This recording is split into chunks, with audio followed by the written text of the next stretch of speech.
Hello everyone, welcome to our YouTube channel MPS Tutors. Once again, dear students, today we will teach and learn about the maps. How many types of map, how many types of direction, how many types of scale, and many things in this chapter. So, dear students, without waste time, let's start our chapter 4. So today we will learn map. Chapter map, ठीक है? Okay, so my dear students, I want to some questions. How many types of map? What is the map? है ना? What is the advantage and disadvantage of map? So many questions. मैंने आपको previous chapter में या previous class में मैंने आपको maps के टाइप्स, मैप्स का यूज, उसके मिसयूज, मीन्स उसके क्या नाम है, बेनिफिट्स और जो उसके डिमेरिट्स होते हैं उसके बारे में मैंने आपको बताया था, पढ़ाया भी था और आप लोगों ने अच्छे से उसको सीखा भी था। मैप्स को ड्रॉ करने का मैंने तरीका भी बताया था।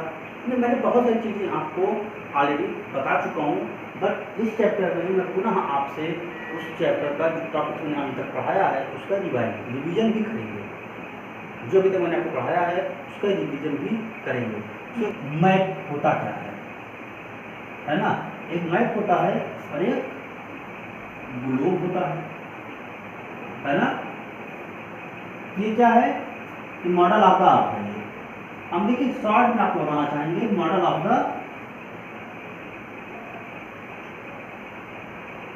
है ना? आप कहीं भी पकड़िए, इस शब्द को आप याद रखिए। ग्लोब जो होता है वो मॉडल ऑफ द अर्थ होता है। जैसे जो अर्थ होती है वो दो डायरेक्शन करती है, एक करती है रोटेशन और दूसरा करती है रिवोल्यूशन।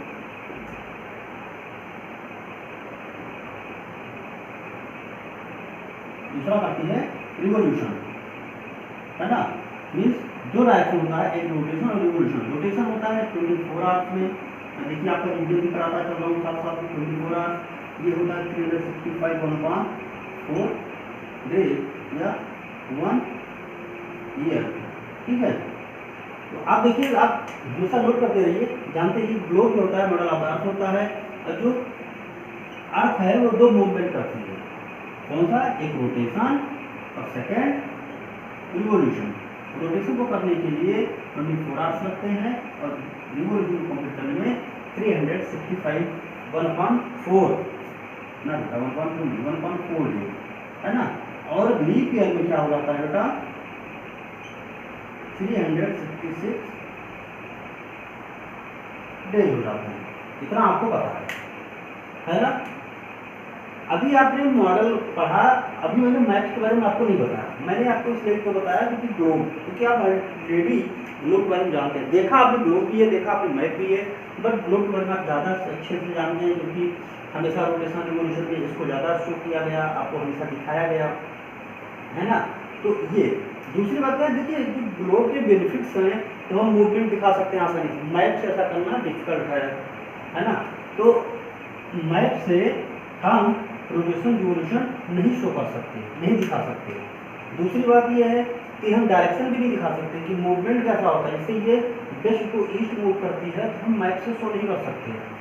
ये महंगा होता है, ये चीप रेट में आता है, ये सस्ता होता है। ग्लोब जो होता है कैरी करने में काफ़ी डिफिकल्ट होता है क्योंकि वो काफ़ी हेवी भी होता है, राउंड सर्कल में होता है, राउंड शेप होता है उसका, उसको कैरी करने में काफ़ी डिफिकल्टी होती है। ये राउंड में नहीं होता है, फ्लैट होता है, उसको आपने होल बनाया किसी भी बैग में, हाथ में कैरी आसानी से किया जा सकता है और चीप रेट में मिल जाता है मार्केट में। दूसरी बात जो है, इसके फायदे क्या हैं मैंने आपको बता दिए। इसके डिमेरिट्स क्या हैं? डिमेरिट्स जैसे क्या हो गया कि आप पूरे अर्थ के बारे में तो बता सकते हैं, बट किसी पर्टिकुलर स्पेसिफिक जो प्लेस है उसके बारे में आप नहीं दिखा सकते क्योंकि ग्लोब पर किसी पर्टिकुलर स्पेस को दिखा पाना काफ़ी डिफिकल्ट होता है, बट मैप पे बहुत आसानी से आप दिखा सकते हैं। मान लीजिए जैसे सपोज करिए आपको फैजाबाद दिखाना है, तो फैजाबाद को आप ग्लोब पे नहीं दिखा सकते, इंडिया को आप शो कर सकते हैं, लेकिन अब इंडिया में कितने स्टेट हैं, कितने शहर हैं, ये सब आप दिखाने के लिए आपको मैप चाहिए। आप मैप पे शो कर सकते हैं बहुत आसानी से, क्योंकि ग्लोब भाई अगर आपको बनाना है तो बहुत बड़ा सा ग्लोब बनाएंगे, बहुत बड़ा सा, तभी आप दिखा पाएंगे उसको। तो छोटा सा ग्लोब बनाएंगे उसको आप प्लानिंग पे देखेंगे तो आप कैसे बहुत जो बड़ी चीज़ होती है, जो बिगर चीज़ होती है, उनको आप शो कर सकते हैं, बट जो स्मॉलर होती है उनको आप शो नहीं कर सकते, उसके लिए आपको मैप की जरूरत पड़ेगी। तो ये कहीं ना कहीं मैंने आपको ग्लोब मेरिट और डिमेरिट जो शॉर्ट पॉइंट में मैंने आपको बताई, बाकी आप अच्छे से जानते हैं। मैप के बारे में देख लेते हैं। मैप में क्या होता है बेटा, मैथ में इसको कैरी करने में क्या होता है, इजी होता है। कैरी करने में क्या होता है, इजी होता है, चीप रेट पे मिल जाता है ना, चीप प्राइस पे, चीप प्राइस में मिल जाता है, ठीक है। और क्या होता है, इसको हम समझना हमारे लिए काफ़ी आसानी से होती है, इसको हम आसानी से समझ सकते हैं, और कैरी करना आसानी होता है, इसको हम रोल बना सकते हैं, बहुत कम रेट में खरीद भी सकते हैं, है ना। और ये फ्लैट होता है, इसका जो सरफेस होता है वो कैसा होता है, ये फ्लैट होता है, फ्लैट नहीं होता है, ठीक है, यानी ये समतल होता है, सपाट होता है ना। ये कुछ चीज़ें हो गई। अब देखते हैं हम आप ये कह सकते हैं कि जो मैप होता है, मैप के लिए इसका जो सरफेस होता है वो फ्लैट होता है, कैरी करने में आसानी होती है, चीप रेट पे होता है, और किसी पर्टिकुलर या स्पेसिफिक प्लेस को हम इस पर आसानी से शो कर सकते हैं, जबकि ग्लोब पर ऐसा कर पाना काफ़ी डिफिकल्ट होता है, ऐसा हम शो नहीं कर सकते। हाँ, लेकिन रोटेशन, रिवोल्यूशन या मूवमेंट ऑफ द अर्थ, है ना, इन सब चीज़ों को आसानी से हम दिखा सकते हैं। या ग्लोब पर हम एक ही साथ जो है मीन्स मूवमेंट जो होता है डे एंड नाइट को भी हम शो कर सकते हैं। हम जो है उस पर जो है क्या नाम है, ग्लोब पर अच्छे से मूवमेंट करते हुए हम जो आपके तरफ का cancer, torrid zone, heat zone, time zone, इन सबको आसानी से हम दिखा सकते हैं। टाइम जोन को हम या हीट जोन को हम, इंटरनेशनल डेट लाइन को बहुत ही आसानी से ग्लोब पर शो कर सकते हैं, बहुत ईजिली तरीके से हम दिखा सकते हैं। देखिए जो टाइप ऑफ मैप होते हैं वो कितने प्रकार के होते हैं बेटा, ये अलग अलग बुक्स में कहीं 3 या कहीं 4 दिखते हैं, ठीक है। तो देखिए मेनली तो 3 होते हैं, मेनली कितने होते हैं, 3 आपके होते हैं। आपने 4th क्लास 5th क्लास में इसको आपने ऑलरेडी पढ़ा हुआ है, ठीक है, बट कहीं कहीं आपको 4 भी दिखते हैं। तो मैं आपको यहाँ पे दिखाना चाहूँगा, मैं आपको 3rd और 4th यानी दोनों मैं आपको बता दूँगा, ठीक है, बट आपके सिलेबस में 3 ही बताए गए हैं, आपके सिलेबस में 3 ही बताए गए हैं, और यहाँ पर मैं आपको 4 बताऊँगा। तो आप देखिए मैप होते हैं, एक होता है पॉलिटिकल मैप, पॉलिटिकल मैप, फिर फिजिकल मैप, फिर होता है थीमेटिक मैप और टोपोग्राफी।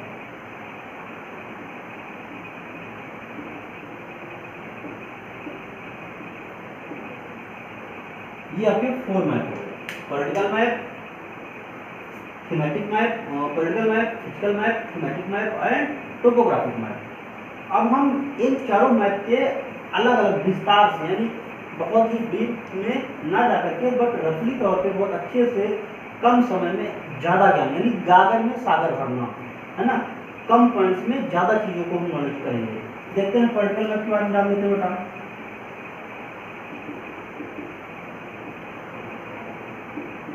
पॉलिटिकल मैप क्या होता है, देखिए इसमें क्या होती है, इसको हम राजनैतिक भी कहते हैं, राजनैतिक मानचित्र,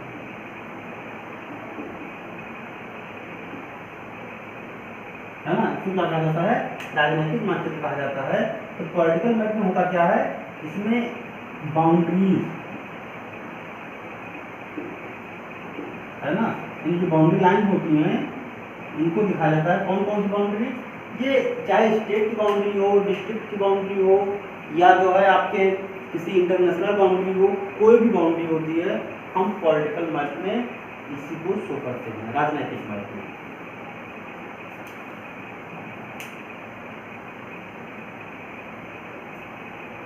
है ना। और जो आपकी बाउंड्री होती है ये किससे बनती है बेटा, जैसे ये स्टेट की हो सकती है ना, डिस्ट्रिक्ट की हो सकती है, किसी कंट्री की हो सकती है, यूनियन टेरिटरीज की हो सकती है, यूटी की हो सकती है, ठीक है। अब किससे बनाई जाएंगी, गवर्नमेंट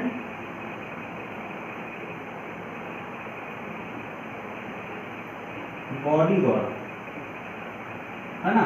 अभी गवर्नमेंट बॉडी आप समझ रहे हैं ना, गवर्नमेंट बॉडी क्या होती है, ऑफिशियल यानी सरकार द्वारा बाउंड्री लाइन। देखिए पता चलता नहीं, हम लोग भी मान लीजिए घर बनाते हैं तो एक मैप लेकर आते हैं कि हम जो है हमारा डाइनिंग रूम कहाँ होगा, हमारा किचन किधर होगा, हमारा वॉशरूम किधर होगा, है ना, हॉल किधर होगा, या पार्किंग किधर होगी। हम एक प्रकार से मैप बनाते हैं ना, तो सेम मैप जो है गवर्नमेंट भी बनाती है कि इस स्टेट की बाउंड्री लाइन इतना ही होगी, इस स्टेट में इतने जिले होंगे, इतने जो है किसी कंट्री के बीच में, जैसे मीन्स बाउंड्री लाइन के बाद समझ रहे हैं ना आप क्या है कि बाउंड्री लाइन मतलब होगा कि कंट्री जो गवर्नमेंट होती है, जो सरकार होती है, चाहे वो स्टेट गवर्नमेंट हो या सेंट्रल गवर्नमेंट हो या प्रशासनिक होती है, डिस्ट्रिक्ट गवर्नमेंट होती है, ये अपने बाउंड्री लाइन को जो है पर्टिकुलर शो करते हैं कि ये हमारी बाउंड्री लाइन है, इसके इधर मेरा ही मतलब इतनी दूर तक मेरा इलाका चलेगा, इसके बाद कोई दूसरा इलाका होगा। जैसे अभी एक बहुत इसी राजनीतिक मैटर पे देख रहे हैं आप कि चाइना एंड इंडिया का टकराव हो रहा है ना, कहाँ पर, LAC पे, लाइन ऑफ एक्चुअल कंट्रोल कहा जाता है इसको क्या कहते हैं, लाइन ऑफ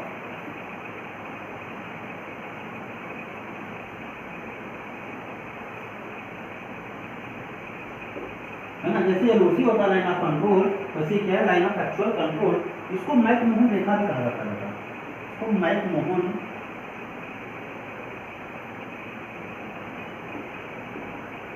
जैसे भारत और पाकिस्तान के बीच में कौन सी लाइन है बेटा, आप नोट करिएगा कमेंट सेक्शन में।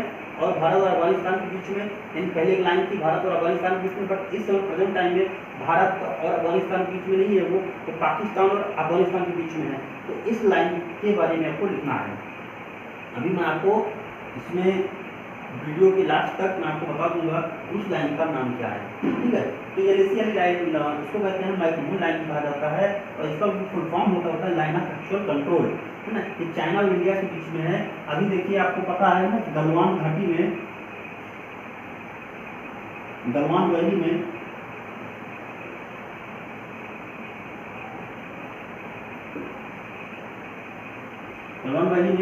जो है फाइट गतिरोध चल रहा है चाइना और इंडिया के बीच में, क्या प्रॉब्लम है, एक बाउंड्री लाइन को लेकर, इसी जो बाउंड्री लाइन है, इसी बाउंड्री लाइन को लेकर कह रहा है कि गलवान हमारा क्षेत्र है, वहाँ पर बहुत सारी, क्योंकि लद्दाख का क्षेत्र है ये, है ना, तो ये वहीं पर एक पैगोंग झील है जिसकी लंबाई लगभग जो है पैगोंग झील की लगभग 1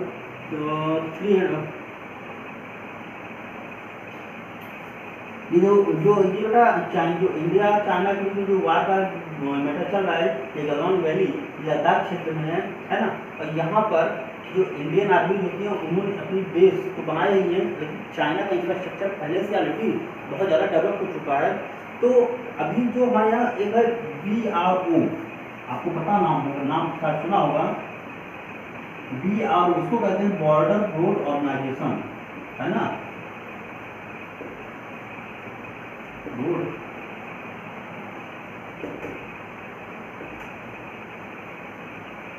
बॉर्डर रोड ऑर्गेनाइजेशन।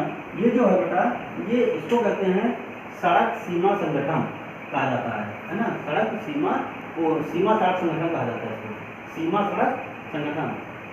BRO मतलब होता है बॉर्डर रोड ऑर्गेनाइजेशन, सीमा सड़क संगठन। ये सरकार की स्वायत्त संस्था है जो भारत के बाउंड्री लाइन है, जो किसी भी बाउंड्री लाइन है, जो भारत पाकिस्तान की बाउंड्री लाइन पे, भारत चाइना बाउंड्री लाइन पे, भारत म्यांमार या कहीं पे भी वो बॉर्डर बनाती है, रोड बनाती है, जिससे सामरिक स्तर पर, युद्ध के स्तर पर या जो है सिविलियन के लिए हमारी जो सेनाएं हैं या सिविलियन हैं, जो खाद्य हैं, जो वेपन्स हैं, जो वेसल्स होते हैं, इनको हम बहुत ही कम समय में रैपिडली तरीके से हम वहाँ पर पहुँच कर और स्थिति जैसी भी वहाँ की स्थिति हो उसको हम कंट्रोल कर सकें।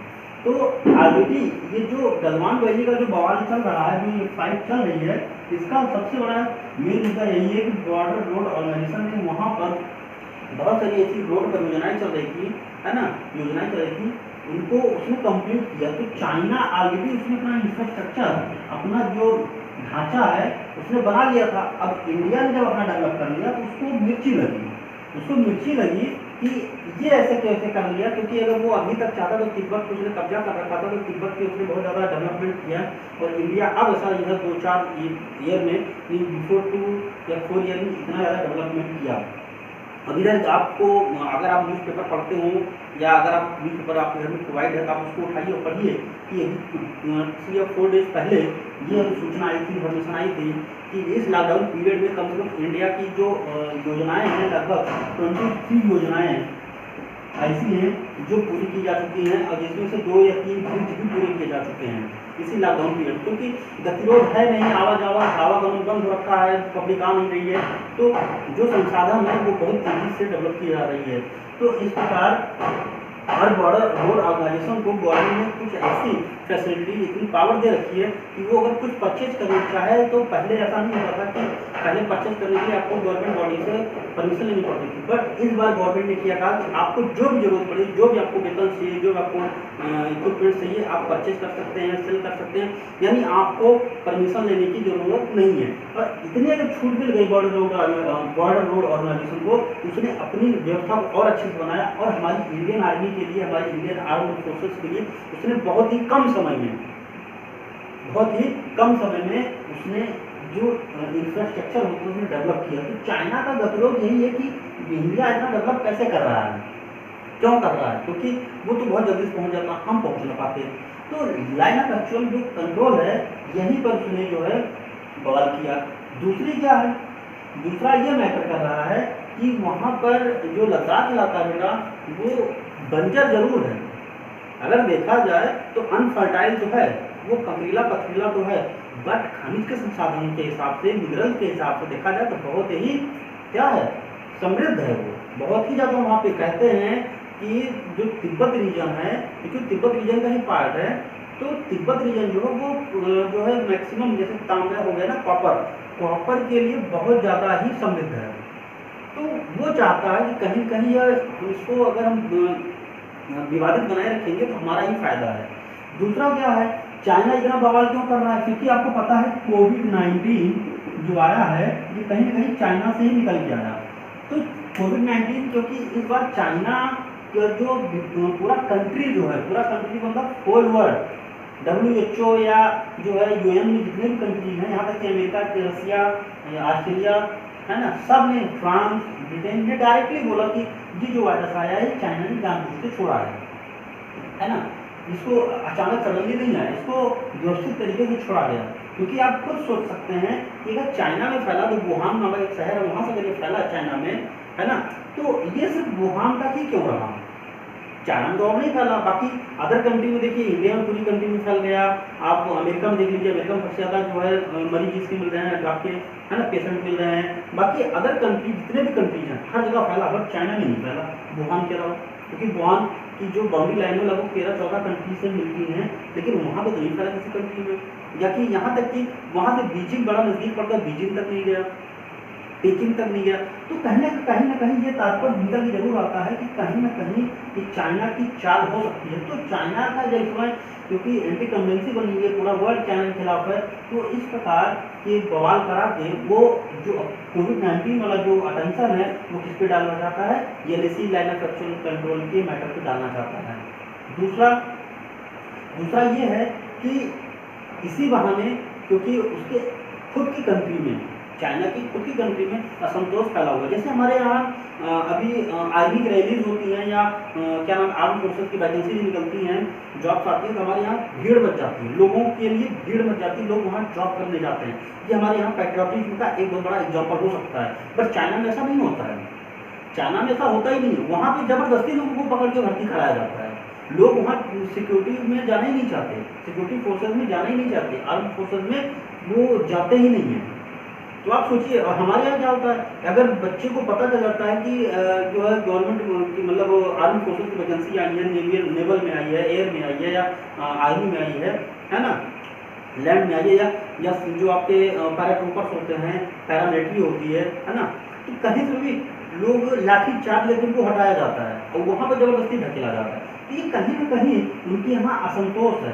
दूसरा, चाइना जितना हमें डेवलप नज़र आता है, ये बात सच है कि यहाँ टेक्नोलॉजी बहुत आगे है, बट वहाँ पे पॉपुलेशन ज़्यादा होने की वजह से उसकी जो इकोनॉमी है वो कहीं ना कहीं काफ़ी वीक होती जा रही है। तो इन सब चीज़ों की वजह से वो क्या करता है कि अपनी पब्लिक का, अपनी जो वहाँ की जो पॉपुलेशन है, उसका ध्यान भटकाने के लिए उसने ये एलएसी का मैटर उसने उछाला, और ऐसा उछाल करके वो लोगों के मन में एक पैट्रियोटिज्म, एक देशभक्ति का जज्बा पैदा करना चाहता है कि देखो हमने ऐसा किया, तुम लोगों ने हमें सपोर्ट नहीं किया। तो ये सारा मैटर जो है, एलएसी का मैटर आया सिर्फ बाउंड्री लाइन को लेकर, है ना, वो कहता है ये मेरी लाइन है, ये कहता है मेरी लाइन है। तो ये कहीं ना कहीं मैटर काफ़ी उछल रहा है, और ये सिर्फ चाइना के साथ ही बवाल नहीं है, इसका बवाल अदर कंट्री के साथ है, कभी जापान के साथ है, कभी क्या नाम है, छोटे छोटे जैसे मकाऊ देश हो गया, हांगकांग हो गया, ताइवान हो गया, है ना, वियतनाम हो गया, बहुत सारे ऐसे कंट्रीज हैं जिनके साथ इसका बहुत ही काफ़ी टाइम से फाइट हो रही है बाउंड्री लाइन को लेकर। ये कब्जा करता हो जा रहा है। नेपाल के साथ इसका बाउंड्री लाइन है। हाँ, मैंने नेपाल की बात की, अभी कुछ दिन पहले बाउंड्री लाइन को लेकर नेपाल के साथ भी इंडिया और नेपाल का भी गतिरोध हुआ।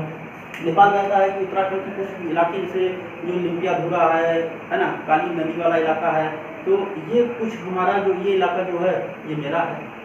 क्यों? क्योंकि यहाँ पर भी बॉर्डर रोड ऑर्गेनाइजेशन ने एक रोड बनाई जो डायरेक्ट उत्तराखंड, जैसे मान लीजिए, मैं आपको बताना चाहूँ कि मान लीजिए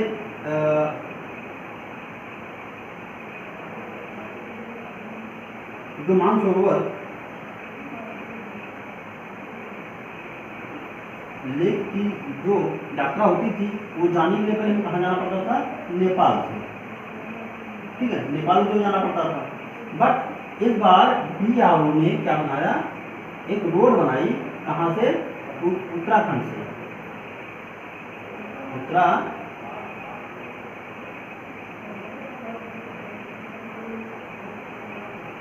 उत्तराखंड से रोड बनाई जो डायरेक्ट मानसरोवर ले जाएगी। अभी तक हम कहाँ जाते थे? इंडिया से नेपाल, नेपाल से तब मानसरोवर जाते थे।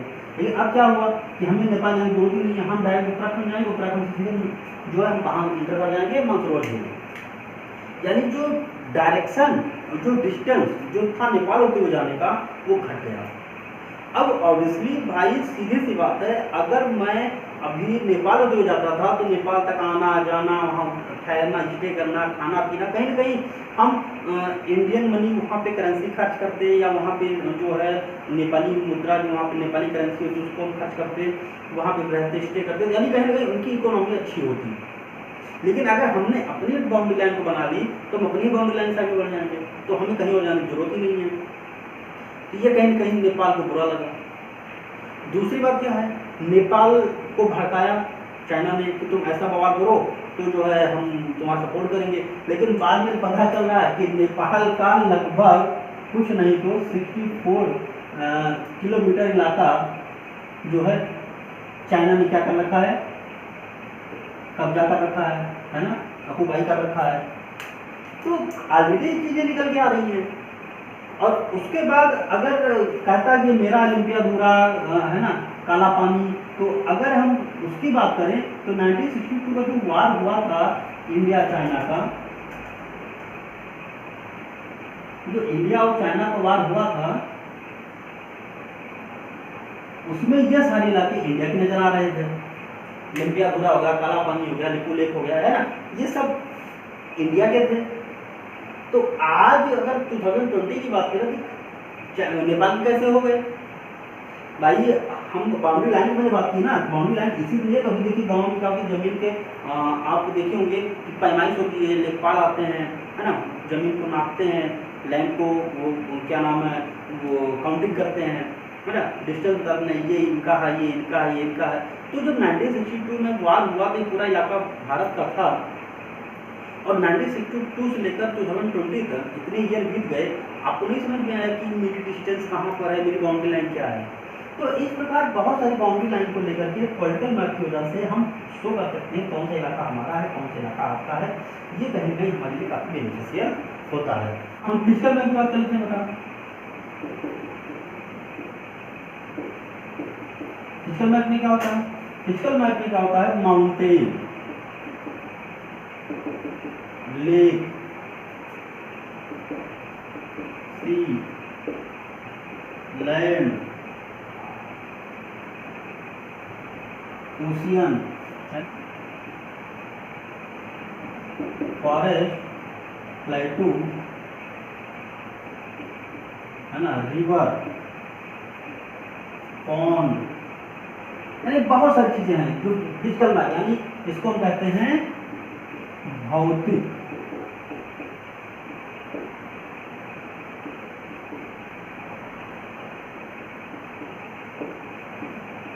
भौतिक मानचित्र। बात समझ आ रही है? यानी फिजिकल मैप में हम mountain, lake, sea, land, ocean, plateau, river, pond, इन सारी चीज़ों को हम शो कर सकते हैं। यानी अगर देखा जाए, एक चीज़ नजर आई इसमें आपको, इसमें कुछ ऐसा बताइए जो मैन मेड हो। माउंटेन भी नेचुरल है, लेक भी नेचुरल है, सी भी, लैंड भी, है ना, ओशियन, पॉन्ड, है ना, देखा जाए तो अगर कह सकें हम बहुत ही, अगर पॉन्ड तो अब आप सोच रहे होंगे कि सर पॉन्ड तो इंसान द्वारा बनाया जाता है। बेटा बनाया जाता है,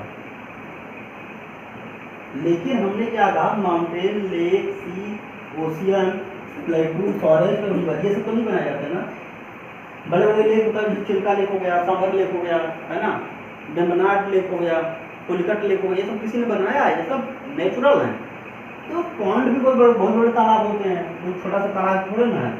तो ये सब चीज़ें क्या नेचुरल है। तो आप कह सकते हैं कि जो नेचुरल थिंग्स होती हैं, जो नेचुरल फीचर होते हैं, बाई नेचर बनाए गए होते हैं, उन्हीं को क्या कहते हैं? Physical map. ठीक है, अब आगे हम देख लेते हैं। मैंने आपको बताया फिजिकल, अब देखते हैं थीमेटिक।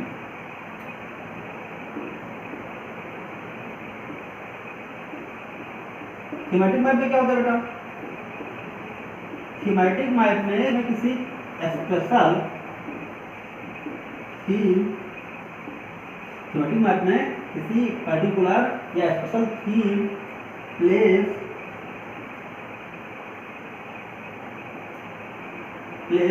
या फिर और भी कोई सी फीचर हो, उनके बारे में बताते हैं, उनके बारे में शो करते हैं, है ना। जैसे मान लीजिए हमें फैजाबाद के बारे में बताना हो, तो फैजाबाद में हम 2-3 मैप दिखा सकते हैं, फिजिकल मैप दिखा सकते हैं कि फिजिकल मैप में यहाँ फॉरेस्ट है, यहाँ प्लेटू है, यहाँ, है ना। उसके बाद बाउंड्री लाइन की, फैजाबाद जिले के ईस्ट में कौन सा डिस्ट्रिक्ट आता है, नॉर्थ में कौन सा डिस्ट्रिक्ट आता है, वेस्ट में कौन सा आता है, साउथ में कौन सा आता है, नॉर्थ वेस्ट में या साउथ वेस्ट में, साउथ ईस्ट, नॉर्थ ईस्ट, ना, इस प्रकार हम बता सकते हैं। लेकिन हम ये भी तो दिखा सकते हैं कि जो फैजाबाद जिले में है, रोड कहाँ से गई है, रोड लाइन कौन सी है, रेलवे लाइन कौन सी है, कौन कौन सी रेलवे लाइन कितने, ये कौन सी लाइन, इसी को थीमेटिक मैप कहते हैं। इसी को हम कहते हैं थीमेटिक मैप, कि हम थीम, स्पेशल थीम के बारे में बताएंगे, हम इसके बारे में बता रहे हैं, स्पेशल थीम के बारे में बताएंगे। और उसके बाद दिखाते हैं रेनफॉल, कहाँ बरसात हो रही है, क्रॉप्स, है ना, क्रॉप्स बताते हैं, क्रॉप कितनी हो रही है, इन सारी चीज़ों के बारे में हम अच्छे से शो कर सकते हैं। ठीक है, अब हम पढ़ेंगे जो है स्पेशल फीचर के बारे में, है ना। अभी अब तक आपने पढ़ा मैप, मैप के प्रकार, मैप में क्या यूज होते हैं, है ना। अब हम देखते हैं कि मैप में जो 3 मेन कंपोनेंट्स होते हैं, इनके बारे में पढ़ेंगे। तो main component, main component of map कितने होते हैं बेटा? देखिए, पहली बात तो होता है सिंबल, फिर होता है डायरेक्शन, उसके पश्चात आपका होता है डिस्टेंस, है ना। आप पहले लिख सकते हैं, डिस्टेंस भी लिख सकते हैं, पहले डायरेक्शन लिख सकते हैं, कुछ भी लिख सकते हैं आप। तो पहला होता है सिंबल, डायरेक्शन और डिस्टेंस। हम एक चीज आपको बताना चाहेंगे, स्केल पहले देख लेते हैं। ये कंपोनेंट नहीं है, अरे कंपोनेंट तीनों आपके ये हैं, सिंबल, डायरेक्शन एंड डिस्टेंस। ये स्केल क्या होता है, इसी स्केल पर ये तीनों चीजें काम करेंगी। जैसे इसको हम पैमाना कहते हैं, क्योंकि आपको ये बताइए, सपोज करिए कि आपको यहाँ से फैजाबाद से यानी अयोध्या टू दिल्ली का अगर डायरेक्शन आपको पता है, डिस्टेंस पता है कितना है, 650 किलोमीटर है ना, इतना किलोमीटर पता है। अब क्या आप कोई मैप 650 किलोमीटर लंबा बनाएंगे? नहीं बनाएंगे, पॉसिबल नहीं है ना। तो क्या करेंगे उसके लिए? आप एक पैमाना ही तो बनाएंगे। जैसे आप लोग मैथ सॉल्व करते हो, माना x बराबर 100, माना x बराबर या y बराबर 200, ऐसे मानते हैं ना। तो यहाँ पर क्या बनाया जाएगा, यहाँ पे हम लोग एक सिंबल ले लेते हैं, उसी सिंबल को पैमाना बना लेते हैं। तो उसी सिंबल के आधार इन पैमाने पे हम सिंबल, डायरेक्शन और डिस्टेंस रख देते हैं। तो पैमाने पे हम अपना एक पर्टिकुलर स्पेसिफिक तरीका यूज कर देते हैं। मान लिया कि हमने ले लिया कि 5 लाइन बराबर कितना हो गया, 100 किलोमीटर है ना, इतना मान लिया हमने। और जितनी 5 लाइन रहेंगी उतना, यहाँ फिर 100 किलोमीटर, फिर 100 किलोमीटर है ना, फिर 100 किलोमीटर, फिर 100 किलोमीटर, 600 हो गई। 1 2 3 4 5, 1 2 3 4 5 है ना। फिर हमने ले लिया, फिर 106 हो गई। अब जो है इसको हम कैसे करेंगे, 50 को कैसे डिवाइड करेंगे, हमने क्या कर दिया, आधा ले लिया। तो क्या हुआ, ये 50 किलोमीटर यानी 650 किलोमीटर हो गया ना। यानी हम किसी भी तरीके से अपना डिस्टेंस नाप लेते हैं, या हम यहाँ से रखेंगे कि बताया यहाँ से यहाँ तक 500 किलोमीटर, 5000 किलोमीटर, 100 किलोमीटर, यानी कुल मिलाकर आप एक तरीका ले लिया। या आपने कह दिया कि मान लिया 5 सेंटीमीटर बराबर एक पटरी पर ले लिया, 5 सेंटीमीटर बराबर 500 मीटर, यानी 500 किलोमीटर है ना।